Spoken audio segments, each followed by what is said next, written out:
Imagine this: the future President of the United States, Abraham Lincoln, standing in a cramped Illinois State House chamber. His party is outnumbered. A critical vote is about to happen, and if it goes through, everything he's fought for could collapse. What does Lincoln do? He looks around and then leaps out of a second-story window. Sounds like a wild story, right?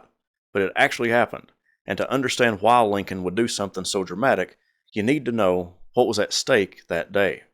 This isn't just a quirky anecdote. This single act, throwing himself out a window, says so much about who Lincoln was as a young politician. Fiercely loyal, deeply strategic, and maybe a little desperate. So, let's dive into the events leading up to Lincoln's famous leap, why it mattered, and what it tells us about the man who would one day save the Union.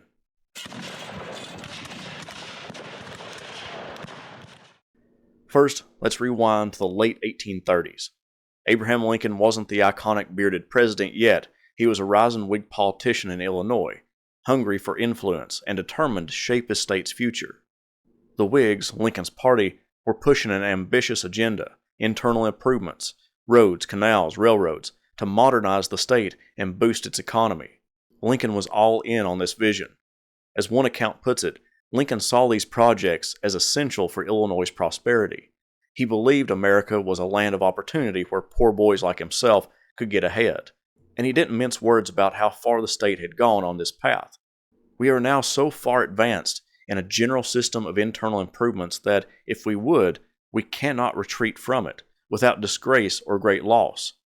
That's Lincoln speaking with the urgency of someone who knows his political capital, and maybe his reputation are on the line. But here's the problem. The plan was expensive, very expensive. The Panic of 1837 had gutted the economy, and now Illinois was drowning in debt. Some lawmakers wanted to slam on the brakes. Lincoln, he wanted to keep on going. Why? Because he genuinely believed this was the only way for Illinois to thrive, and, let's be honest, for the Whigs to stay relevant. He even admitted that Springfield, his home base, had received great and important benefits from this system. So he was invested personally and politically. This is where Lincoln's personality comes into play. Young Lincoln was relentless. He wasn't just voting yes on bills. He was scheming, strategizing, and whipping votes. One observer even noted that Lincoln shared in the machinery of party organization, a term that tells us he wasn't shy about playing the political game. He pushed county and precinct captains to get Whigs to the polls, arguing for the overthrow of the corrupt powers that now controlled our beloved country, as he said. And Lincoln didn't stop there. He was clever, too. When Democratic politicians mocked their presidential candidate, William Henry Harrison, as an old man who wanted nothing better than to live in a log cabin and drink hard cider, Whigs turned the insult into a branding triumph. Suddenly, Harrison was the man of the people, and Lincoln leaned into that energy. He knew how to turn the tables and use ridicule as fuel. That sharp adaptive mind comes into play in the window incident. So what pushed Lincoln to do something as wild as jumping out of a window? It came down to one thing: numbers. The Whigs were outnumbered in the Illinois House, and the Democrats were about to call a vote that would kill Lincoln's internal improvements program, or worse, undo critical Whig priorities. Lincoln and his allies had one last trick up their sleeves: deny the House a quorum.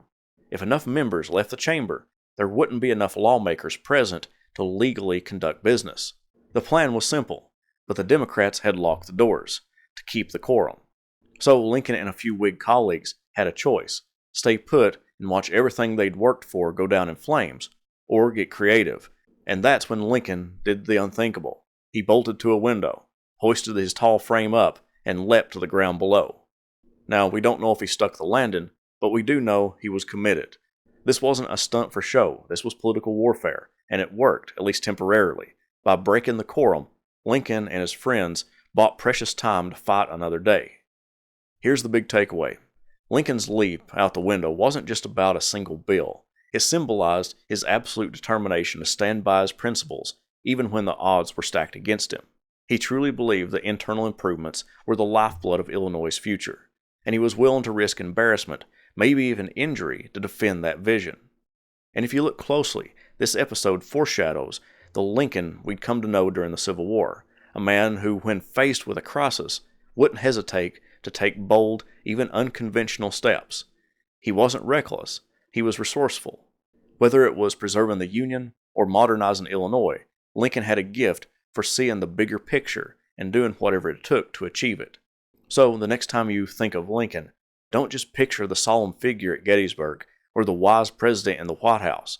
Picture the young legislator in Illinois, sweating in the chamber, realizing that the only way to protect his cause is out the window.